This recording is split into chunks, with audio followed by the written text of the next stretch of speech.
Okay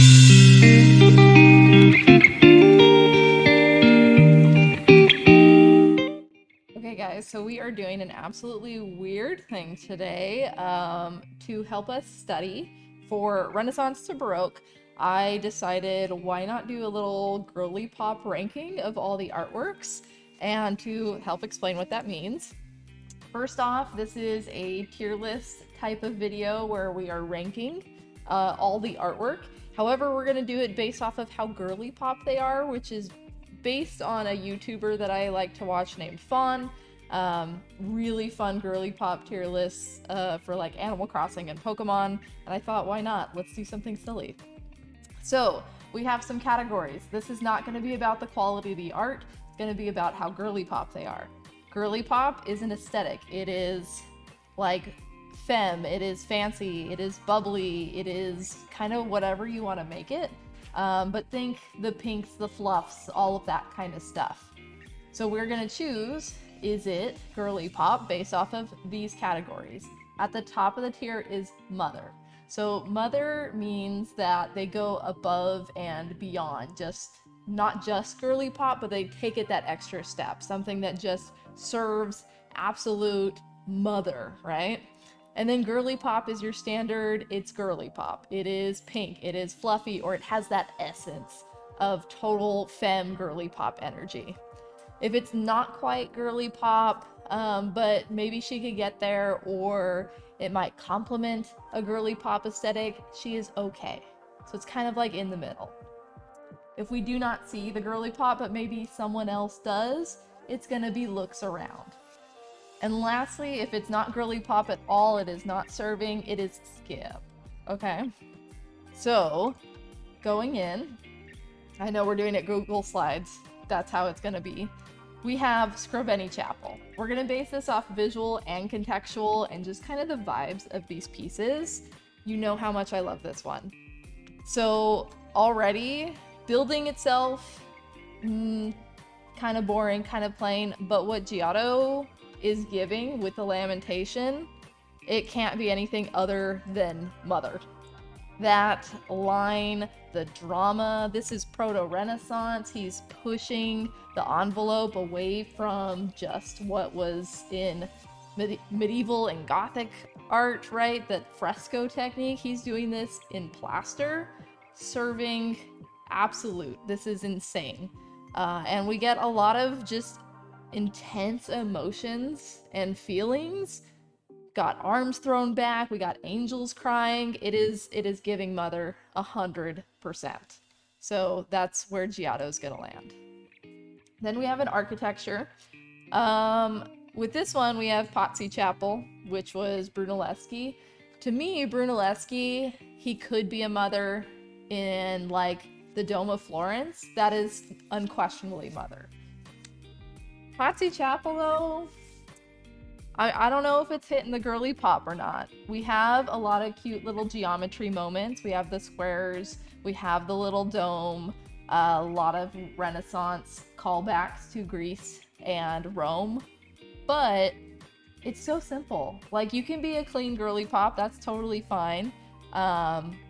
But the big thing being about the golden ratio and the math and having this contrast between the pilasters and the wall with the Pietra Serena, I don't know. I'm feeling it's not pushing it enough. Like, it's too clean and not in a girly pop kind of way. So we're gonna put her as okay.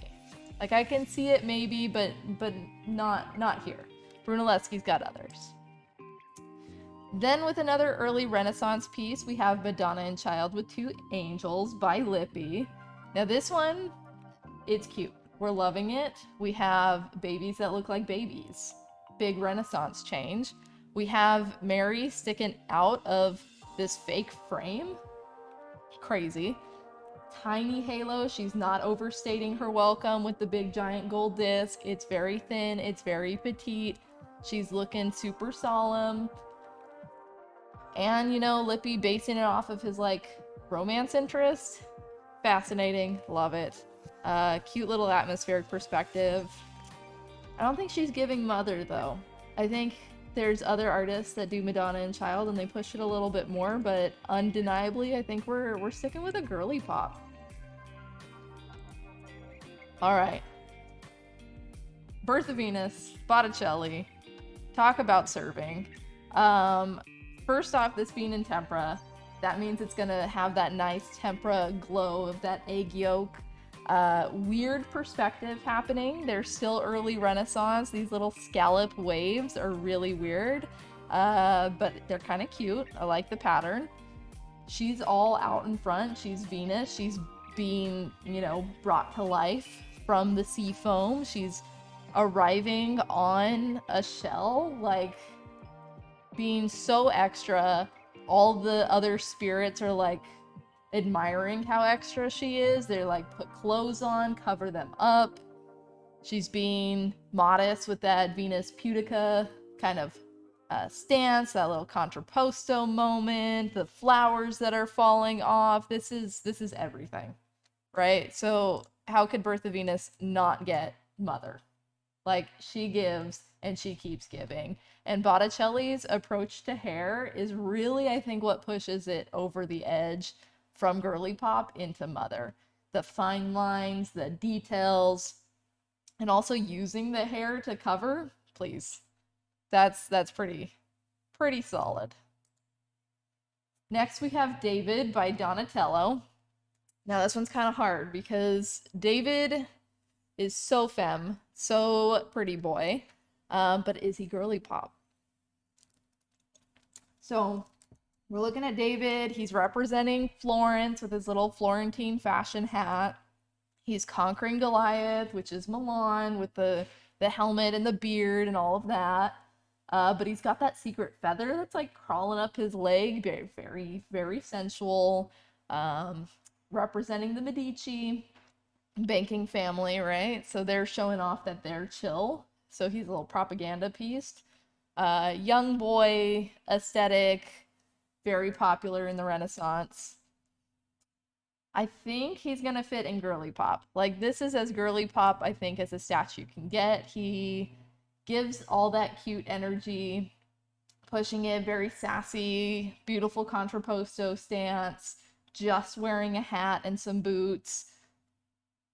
Girlypop. So then we have Palazzo Rucellai, our last of the early Renaissance by Alberti. Palazzo Rucellai. So the fun part about Palazzo Rucellai that could help it is the fact that it is so Italian. It has the bottom part of the building as kind of the public space, where people on top, it's like the private space. So it's giving Howl's Moving Castle. It is referencing the Colosseum, right? It has 3 layers, just like the Colosseum. It has the different columns that represent the Colosseum, even though these guys are pilasters because they're engaged into the wall and flat. It has arches that are very Roman. So she's trying, she's pushing, but is she Girlypop? I don't know, she's kind of basic, right? Like, she's good at what she does being basic, but is she? I don't know. I think as far as Girlypop goes, I think we've got a skip. Like, she doesn't belong alongside David, Like, she's cute, but not Girlypop. Then we get into High Renaissance. Da Vinci. So we have Last Supper. Oh my gosh, what an amazing piece. But is it Girlypop? Because he combined oil and tempera, experimenting with the media, love it, pushing the boundaries, that's great, but it doesn't work, so it's flaking. So she's dry and crusty and needing that facelift constantly. I don't know. We have really nice perspective, like every single line kind of pointing to Christ. We have beautiful composition with the groups of 3 and Christ in the center with the triangular composition that Da Vinci loves. We have the sfumato with the little blurry edges. We have atmospheric perspective in the back. We have some beautiful coffers on the ceiling. Unfortunately, that door got cut into it, so that doesn't help its case. I think because of how much it serves all good art techniques, but with the flakiness in mind because of the experimentation, I think we're gonna leave for Girlypop. I don't I don't think the oil tempera combo worked enough for it to be Mother. It tried. If it was successful, it would easily be Mother. But right now, I think we're gonna have Last Supper be Girlypop. Sistine Chapel. So Sistine Chapel, Michelangelo. Oh my gosh. He whined and complained about it the entire time, but boy, oh, it looks good, right? It's him lying on his back, painting a ceiling out of fresco. He is making those women buff, like super muscular, pushing the boundary of what muscle could even do. I mean, that Last Judgment scene, that is not realistic muscle. That is the buffest Christ has ever been and will ever be, is under Michelangelo's hand. But I just love the weightlessness, the composition, having these nice flowing sense of movement in all of the additional figures besides just the series of the Genesis across the ceiling. The Last Judgment is so over the top. You could tell he was like done. You had the flayed Michelangelo skin self-portrait. Very intense. You can tell his feelings, and he got better. Like the first one here, versus Creation of Adam, huge difference in style. So he was finding himself through Sistine Chapel, even though he hated painting in general. He was a sculptor, but you can really see that in those really bright contrasts. He focuses on form so hardcore. Like everything feels so purposeful in what he does, just like Da Vinci. I think Da Vinci in general is probably more Mother, but Sistine Chapel, that is Mother. It kept going and going and going, like, oh my God, right? It just gives that extra. School of Athens, Raphael is our last of the High Renaissance. Another fresco, bless them all. Raphael is the Girlypop of the High Renaissance. He's the Girlypop of the Ninja Turtles. Even though the cartoon makes Raphael the scary mean one, no. Raphael's the Girlypop. He was young, pretty boy, doing his pretty boy art, looking at Michelangelo's Sistine Chapel, stealing some ideas, and then like putting Michelangelo in it, and Leonardo da Vinci was in it. This thing just keeps going, right? He's using fake architecture to really hone in on the scene. It looks like a Roman bathhouse, so inspired by Roman architecture, with Greek philosophers, with Aristotle and Plato. And you can see their different ideas with just some quick hand movements, like the earthy ideas of, not earthy, the out there ideas of Plato, and finding the truth, and it being represented in the fire and air colors that he's wearing, versus Aristotle's more down to earth kind of philosophy with the water and earthy colors and so much going on. I think, man, because to me, in general, I think of Raphael Girlypop, super, super Girlypop. But with the trompe l'oeil in the bottom, with those statues and bronzes that are not real, and the fact that he put himself in it, in that little corner spot right there, just looking at the audience, I think we're gonna give that Mother. Because he is taking it further and he's inserting himself into all of the greats. Such cocky energy, absolutely here for it. Like, how Renaissance, right? To be in a place of learning. It was commissioned for basically a library where you're gonna have books, you're gonna learn, it's representing philosophy, and then he's saying, yeah, I'm important too. Yeah, Mother, very much a serve. All right, so then we have the Venetian Renaissance with Venus of Urbino by Titian. The oil in here, gorgeous. I love oil paint. She just has such depth to her. Temper's cute. She's shiny, but like oil, man. Um, hmm. We have so here's the problem with this one is that it's very much for the male gaze, right? So she's out, she's bare-breasted. She is being a little modest with the Venus Pudica form. She's got roses, but she isn't even really Venus. Like she is, but she isn't. Titian was like, if I call her Venus, then we can look at her and it's fine and I won't get in trouble because it's Venus. It's a mythological figure. She's not real, right?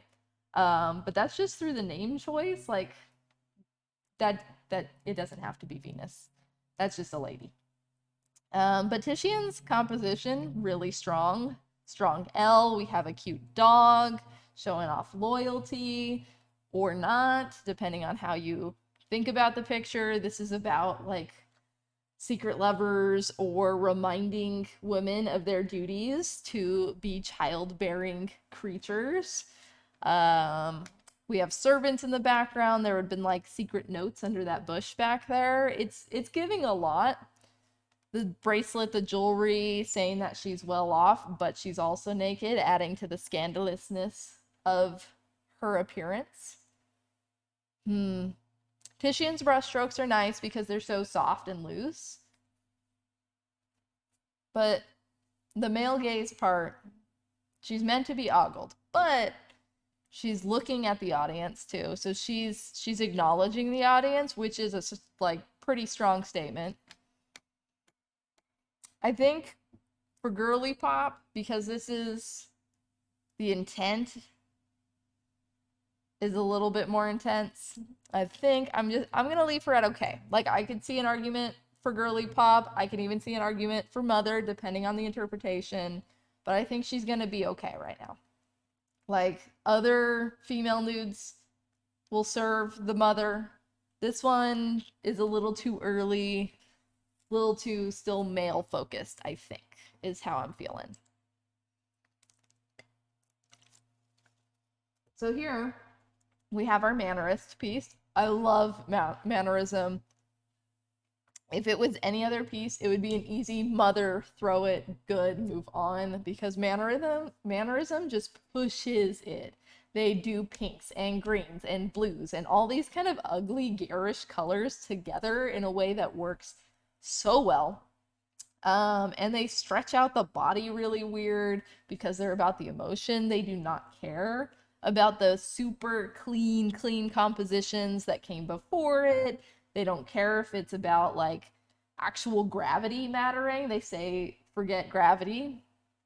We're gonna do our own thing.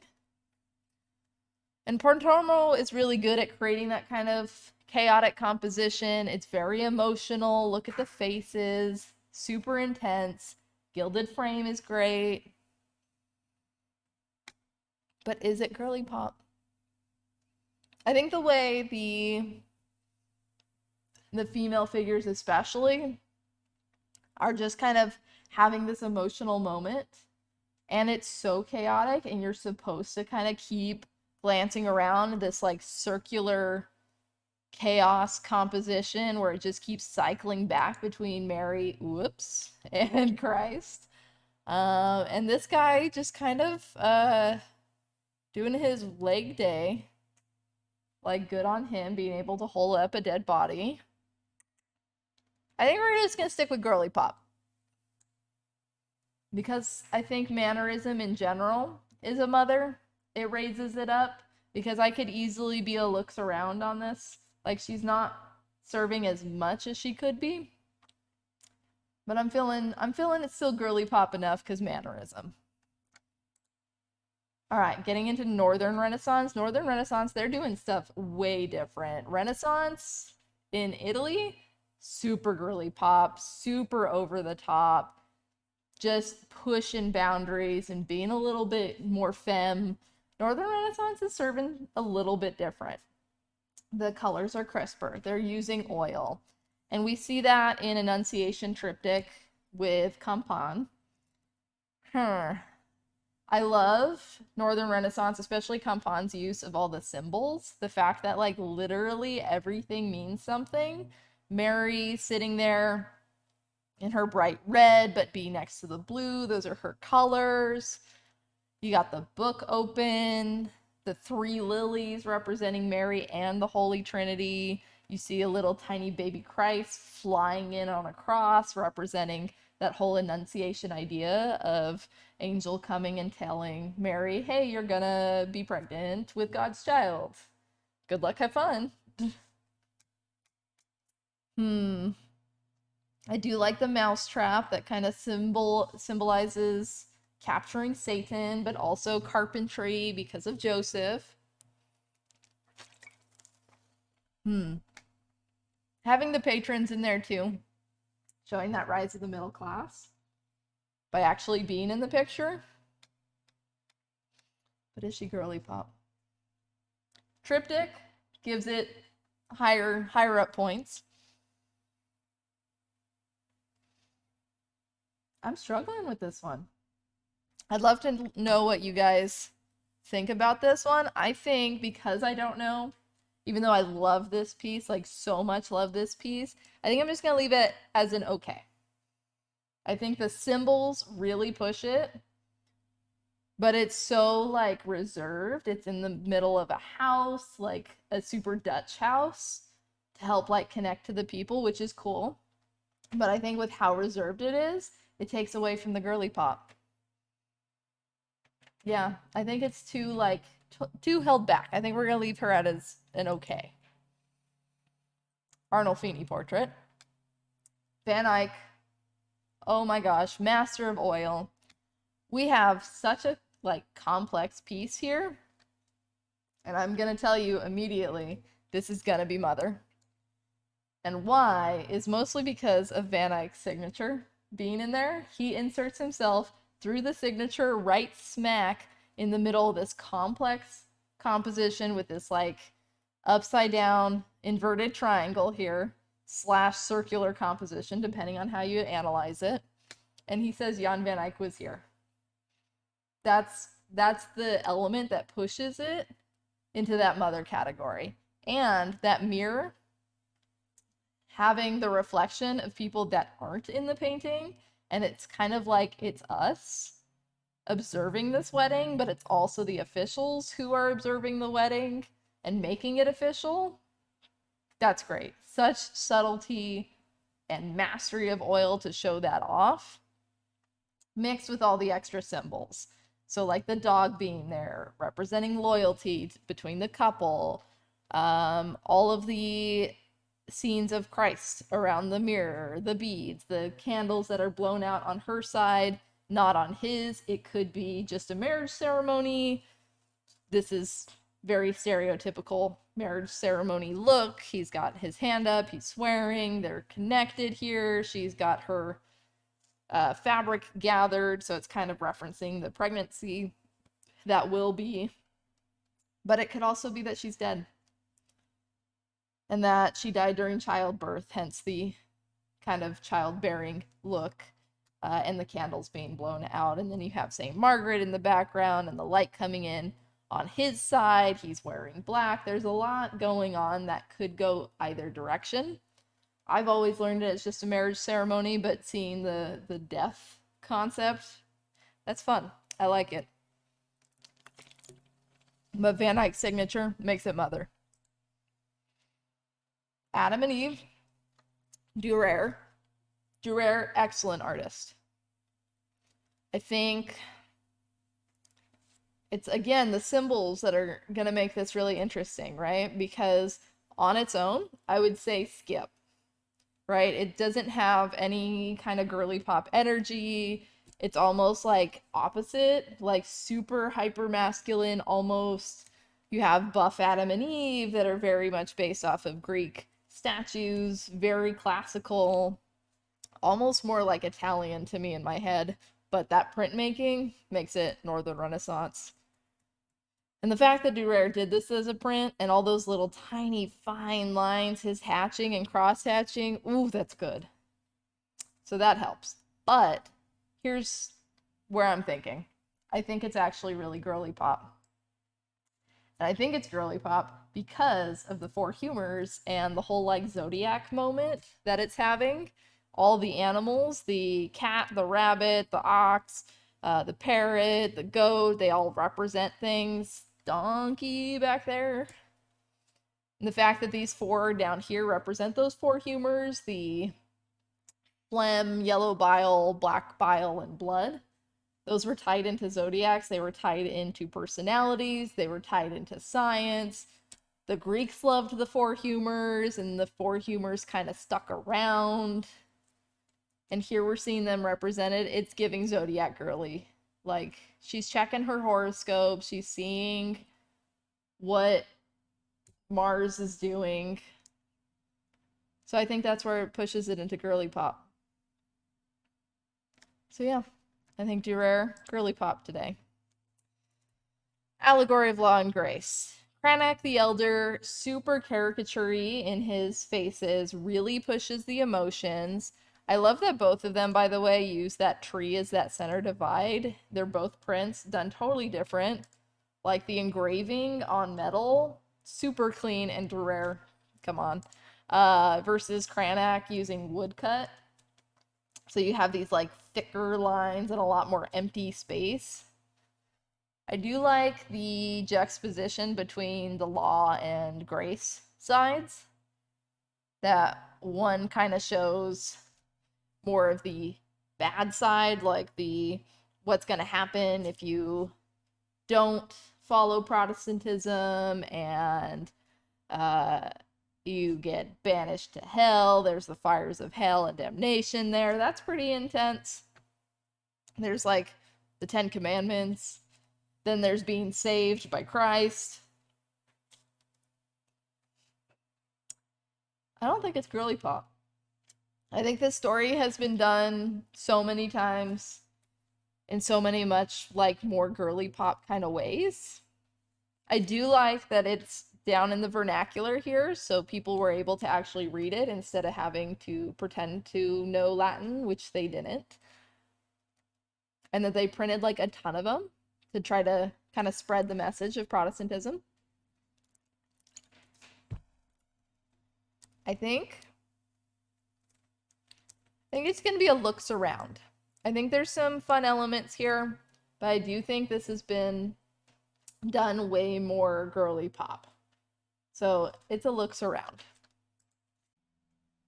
So then we have Isenheim Altarpiece by Grunewald. Very intense, very dark, showing off the like connection between Christ and the people at the hospital that it serves, St. Anthony's Hospital, with ergotism being super, super intense disease, also known as St. Anthony's Fire, and St. Anthony being the patron saint of skin disease.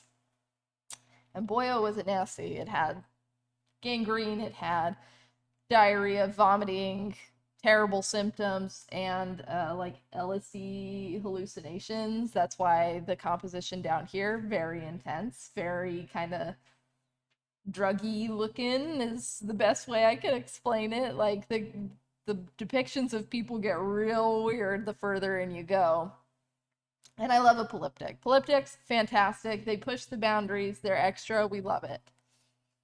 But girly pop. Because it's super dark. Like, if it was just this Madonna and Child, I think that's an easy girly pop. But with how, like, dark and depressing it is, there's, you know, you can do, like, a goth style girly pop. That's fine. But I think it's exited the realm of girly pop. It's doing a lot different. It's going its own direction. It has its own aesthetic. It's doing some good deeds. We love a good deed. It's reaching out to people, making them feel better. But I think for girly pop, we're going to go looks around. Like, it's not fit in this aesthetic. It's great. I love it. But not girly pop. All right, so new outfit. We're sort of addressing because I got sick and lost my voice and I couldn't record the rest. So we're just going to keep charging through with a nice, inconsistent, different camera, different angle, different makeup, different lighting. Got a whole witchy thing going on right now. So diving back in, we have Hunters in the Snow, Peter Bruegel the Elder. Um, Love this piece. Super cute. I love an implied line. One of my favorite things on the planet. It already elevates kind of the girly pop status potentially. Because we have the line from the mountain, we have the line from the trees, we have the line from the birds, everything really consistent. But we have this kind of sad feeling, very melancholy, very somber. We have hunters and their dogs, like sad dogs, which is not super girly pop, you know? But sad dogs because they didn't get any food for the winter. But we have also a cute little ice skating moment over here. Whole happy town. They don't know the sad news yet. So poor hunters are gonna have to like tell the town about how they're gonna all starve, which is not so fun. Uh, Bruegel does a good job. I appreciate all the hard work. I like the bird's eye view. I like a genre scene. It's daily life. I like that it's tied into a whole calendar thing. It's got like 4 other pieces in the set, 4 or 5, to show off the different seasons. That's cute. But we have sad, kind of like you can be a sad girly pop. That's fine. We accept sadness. But the energy is too like not girly pop, you know? So I think even though she's cute and I love her, I think it's gonna be a looks around. That's what I'm feeling. Feeling a looks around. And she is there. Yeah, I just don't think the girly pop is quite in the energy of this piece. I do like my lines. I do like the composition. Composition, mother. But if we did the composition as our girly pop alone, all of these would be mother, and that would be boring. Although, speaking of, now we're into Baroque, and Baroque is taking all of that energy, and they are just theater kid, drama, all the emotions. That whole Protestant Reformation happens. Catholic Church is like, we have to bring people back. We're going to do it by being extra, add sequins, add gold, or scare people. That's what Catholic Church is going to do because they goofed. They sold indulgences. They got people not wanting to be Catholic anymore. And Martin Luther came along, had his little moment, taped, like nailed the 95 Theses to the door of church, said, I'm done. We're going to do church different. And it definitely went a different direction. Same Christianity, just slightly different, right?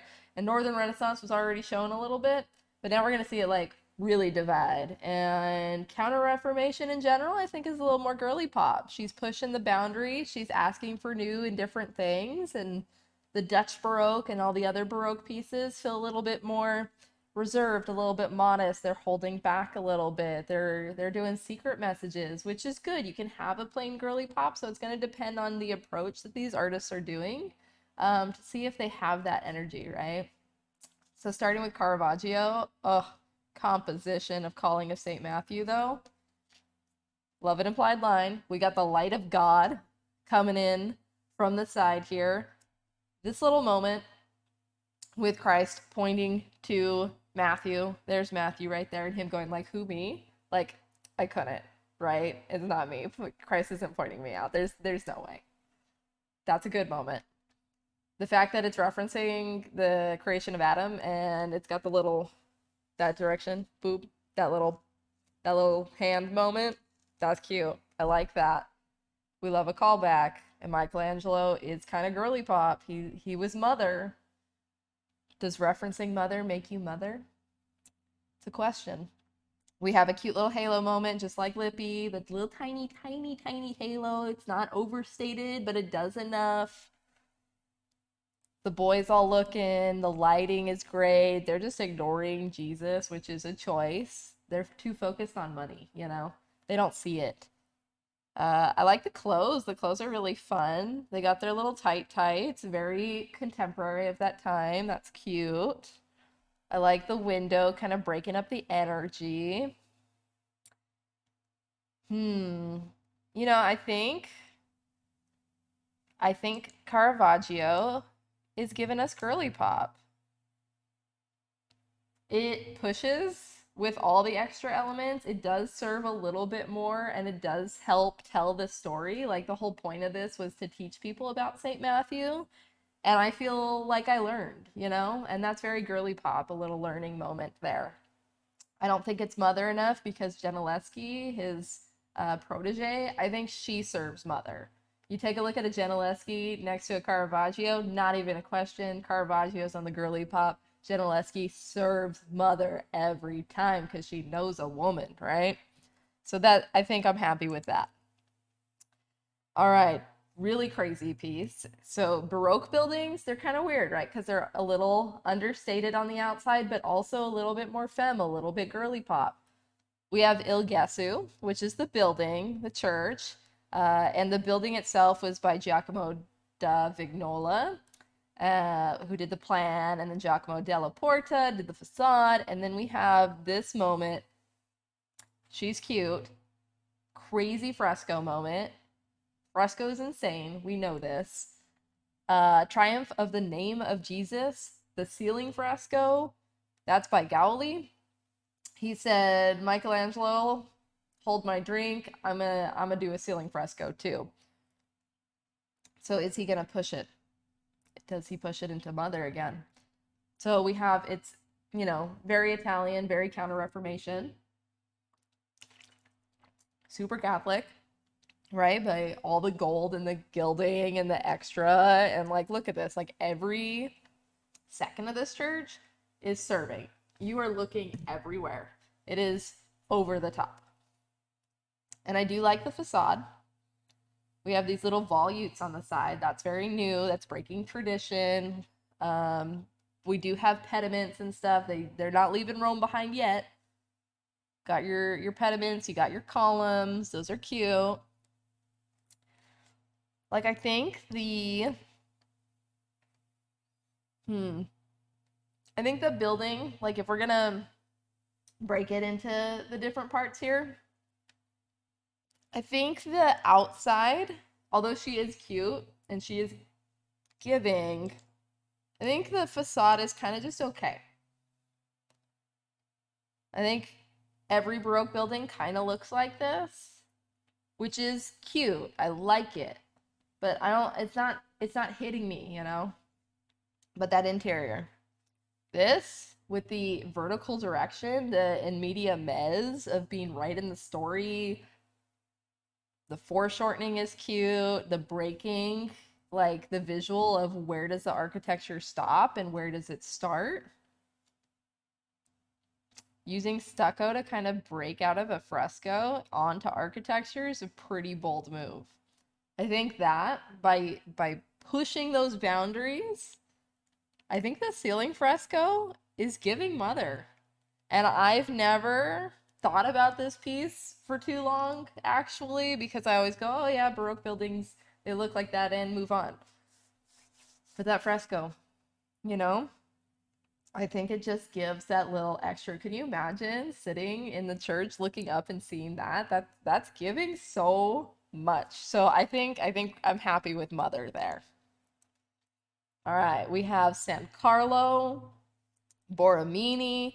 Now, Borromini, bless his soul, he was working with a tiny space. That floor plan, she is weird.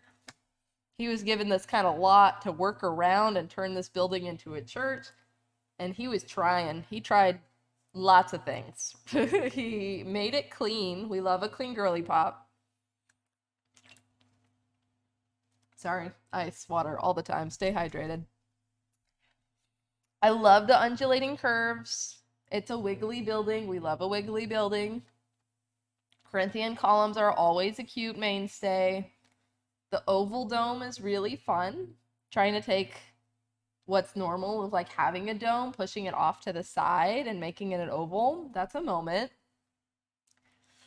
Interior's kind of plain, like super white. So again, she's a little bit more reserved. This is Counter-Reformation. They're still pushing it. They're still giving us a little gold moment, but I like all the architectural details. Look at this curved pediment. This little half dome moment here is cute with the coffers. I think because of the curvatures and how much movement it has, and Borromini trying to do some really interesting stuff in a really small space, I think it's giving girly pop. So Ecstasy of St. Teresa, Bernini. I don't even know if we have to question this. I think we already know that this piece is absolutely mother. Like, not even a question. Bernini, theater kid. Whole situation here is a stage. Literally has people in theater booths watching his sculpture in which he created little gilded bronze rays of sun of God's light in the background with a stained glass window above it so that the light literally sparkled off of those metal rods. What an insane moment. Like, absolutely, it's giving everything. It is beyond girly pop. He served so much extra that he didn't have to do, and he kept going. The angel, like, piercing Teresa with, like, the visions of God and it being a little sexual, kind of different to our modern view of religion, but there is that element there. The fact that Bernini got it looking like it was floating, master sculptor. The heaviness of her cloth contrasting with the lightness of the angels because of just the largeness, the size of the shapes of the folds. Crazy. The expressions are everything. The church itself, we're not talking about her. She's like the sad version of Ilgesu. I would like just kind of looks around, you know? But Teresa herself, mother, 100%. Theater kid energy. We love it. We love to see the push towards drama and more, like Counter Reformation on steroids here. We have a cute little broken pediment thing. Great. Love it. The columns, everything is just so much. So absolutely mother, no question, period. Now we're getting into that Protestant side, the Dutch Baroque. They're holding back, right? So we have Vermeer. Vermeer, girl with a pearl earring Vermeer. We have woman holding a balance, and that's what she is doing. The title says it all, right? Or does it? I do like the double meaning here. We have a couple different theories going into it. Oil on canvas, always love. We love an oil moment. I do love composition stuff. She kind of like splits this last judgment in the back between the sinners and the saints. That's fun. Vermeer Catholic, he's throwing his little Catholic in there, even though he's Dutch. We have the double meanings of maybe she's reflecting on her life. She's got a mirror right there, God's light coming in. She's looking a little bit kind of like Mary with the blue and the veil of the hood. She's thinking about morals by holding that scale. So delicate, like beautiful line work. Beautiful angles of the hands. Soft face. Vermeer does some ugly faces sometimes, so we love when the ugly is looking cute. I like how dark it is. A little tenebrism moment. Not as strong as Caravaggio's tenebrism. That dark, dark background, but it is cute. But then it has the other side, right? Where she's maybe elite. Like, she's really wealthy and she's counting her money and counting her jewels and weighing her wealth, and the mirror is vanity. So it's got a lot going on.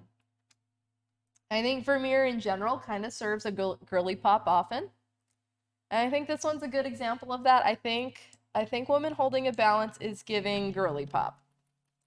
Not quite mother. I think Girl with the Pearl Earring, that's a mother. That's a moment. This one's a little bit more quiet.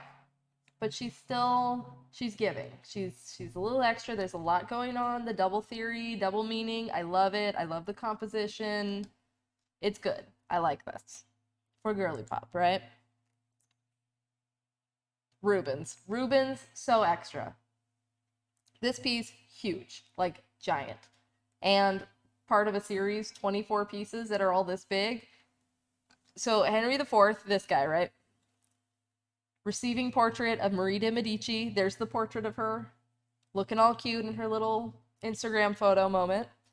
From the Marie de Medici cycle. Now, that's the fun part here. is that Marie de Medici, not popular. People aren't liking her. But she like needs some better street cred, so she's like, "Hey Rubens, can you paint me like a bunch of times so people like me better?" And he does because artists got to work, they got to make the money. And Rubens paints very loose, those like really loose brush strokes, very emotional, very impactful. We love that. It's not reserved, it just pushes the emotion. And it's all about Marie de Medici. So it's kind of got this little statement towards her. Henry IV, absolutely in love. Look at that face. That's not a question. He is adoring her.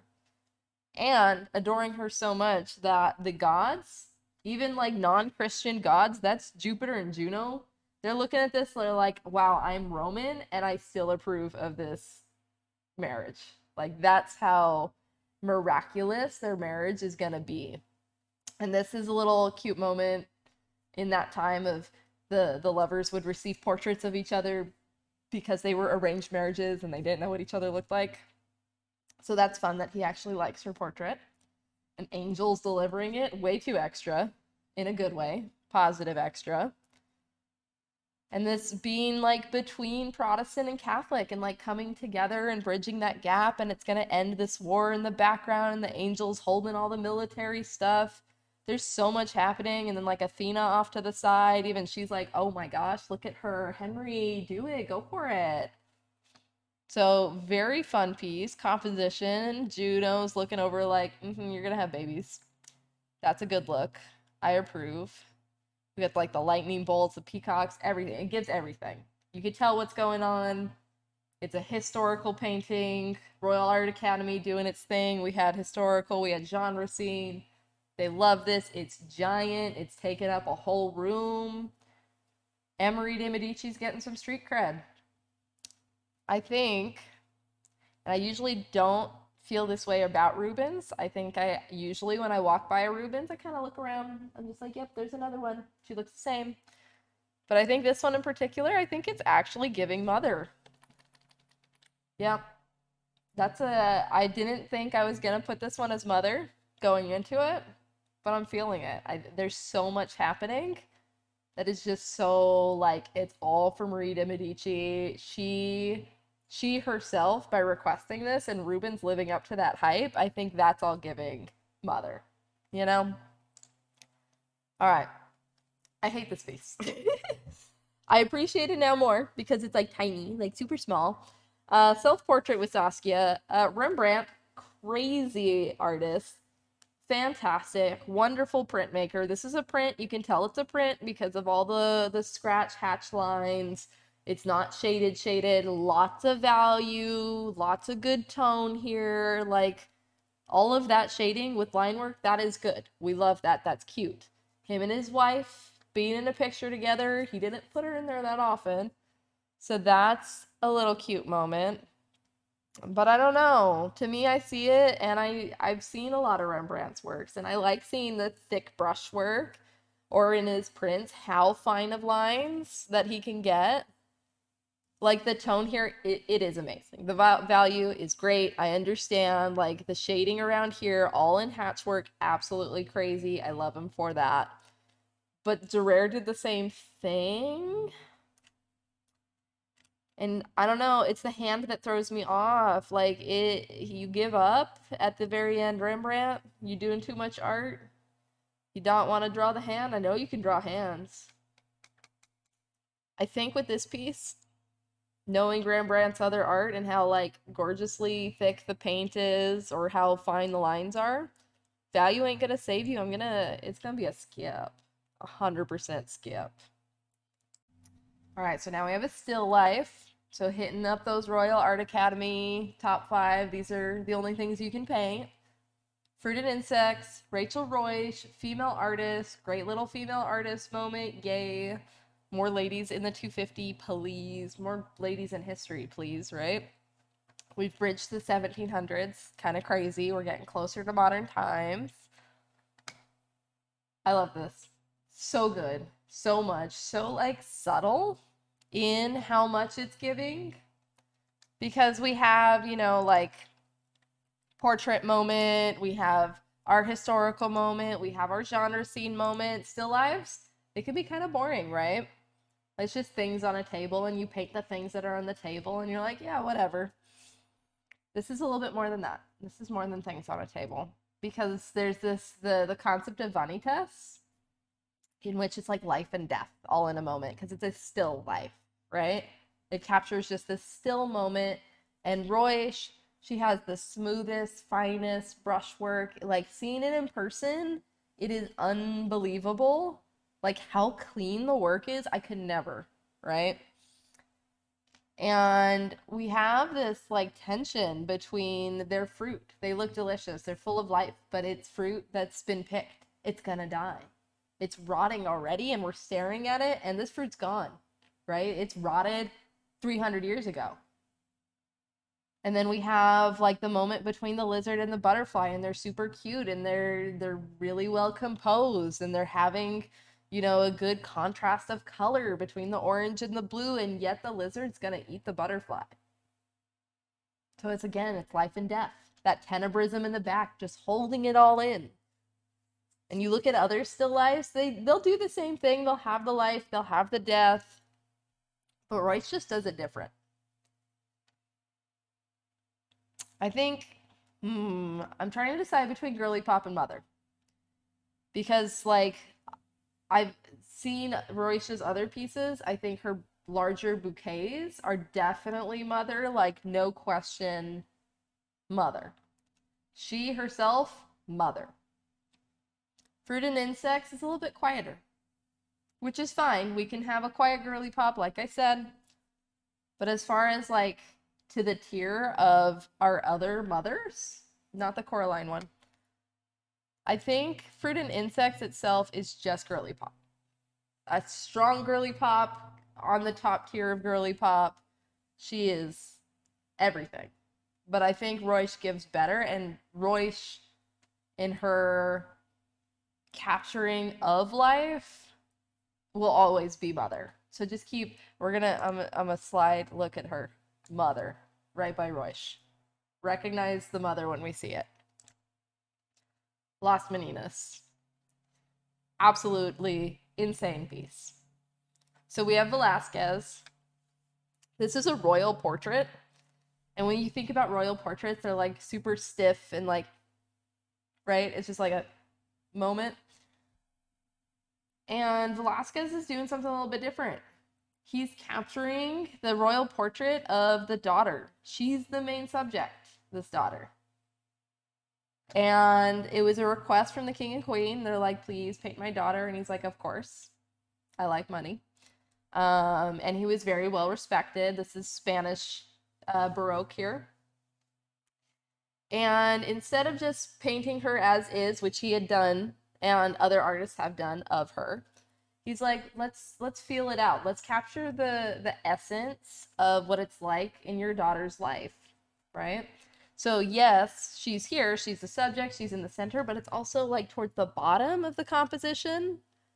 He's got her dog in there, the servants. That's kind of a weird moment where we have people with dwarfism here that were often given to children as servants because they were like the same height. They're like, you understand each other.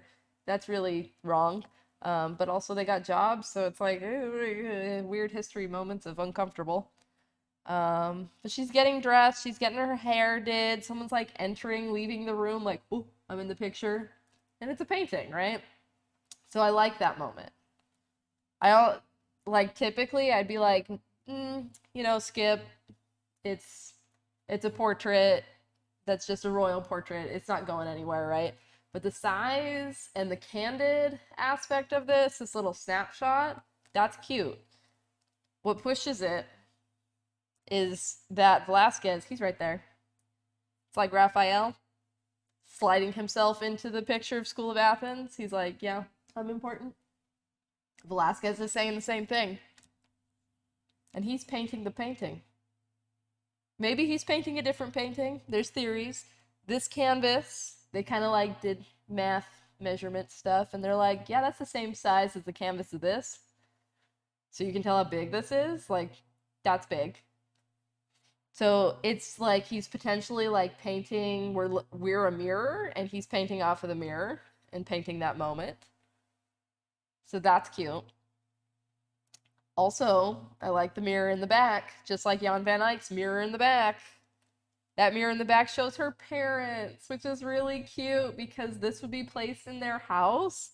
So they would walk up to the painting and they would see themselves in the mirror of the painting. So it was like this little inclusive moment where they're like, "Oh, my daughter," and then they look at the picture and in the mirror is them going, "Oh, my daughter." So that's really fun.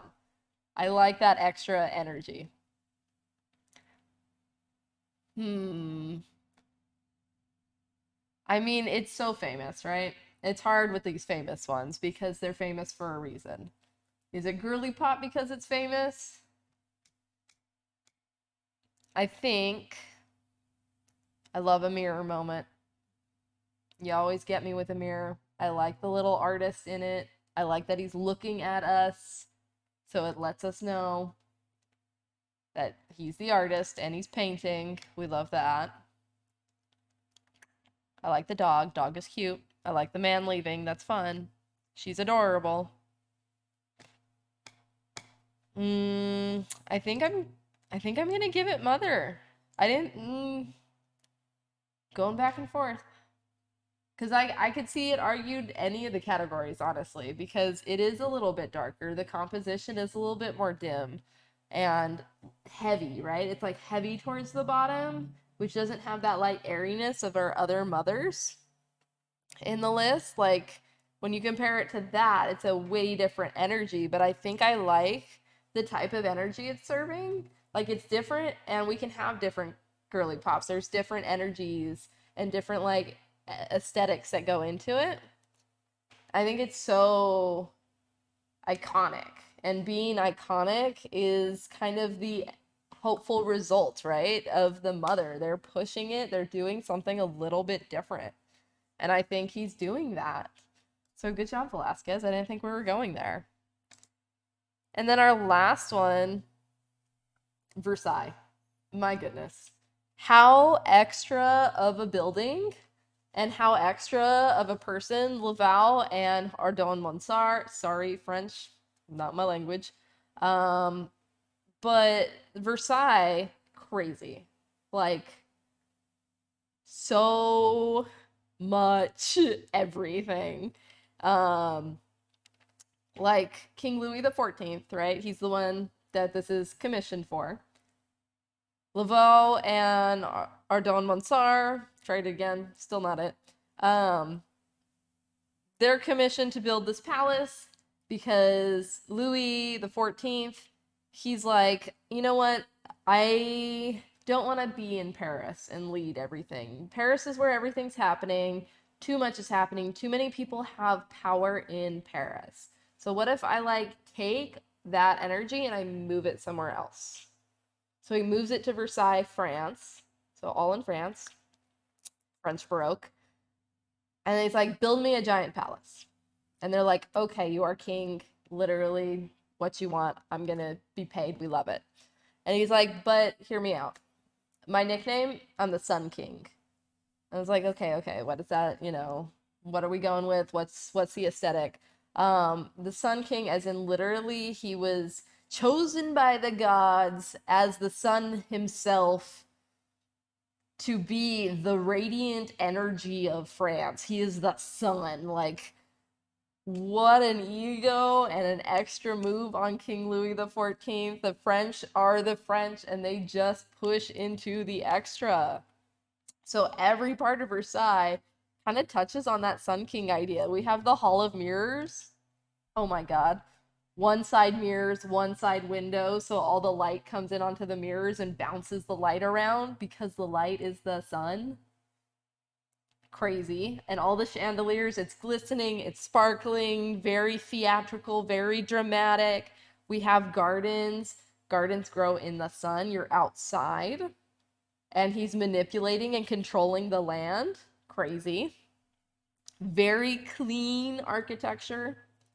Like if it was just the architecture outside, I don't know if it'd be girly pop enough, right? but it's the interior here. It is the gardens. It is the moving all your nobles to a totally different city. And he did that on purpose, right? He took all the nobilities. He's like, "Oh, come live with me in my new palace that was built to like honor me and all of my amazingness and how I'm like the sun. And now I can watch you 24/7 and you can't talk about me because I am in the same house as you." It's a bold move. So I do love that. There's also a bunch of statues of like Apollo, god of the sun. He is not reserved at all. And the architects, good on them. They follow through. You know, and then his grandson's gonna ruin the whole French monarchy thing because people were starving, and the French Revolution happens. But Louis XIV, he was the Sun King. He was different, right? I think Palace of Versailles, absolute monarchy, it's not the best thing. Power of the king, not the best thing. We love people having freedom, but as a girly pop artwork, I think that's Mother. Hall of Mirrors, Mother. Gardens, I'm not a garden person, but to have that big of a garden and be that cute, Mother. That tile work, Mother. The bringing your nobles in so you can watch them so no one could talk to you, Mother. Brilliant moves. Apollo statues, sun motifs. It's just so much. We love it. So that is all of the pieces. And it was really fun.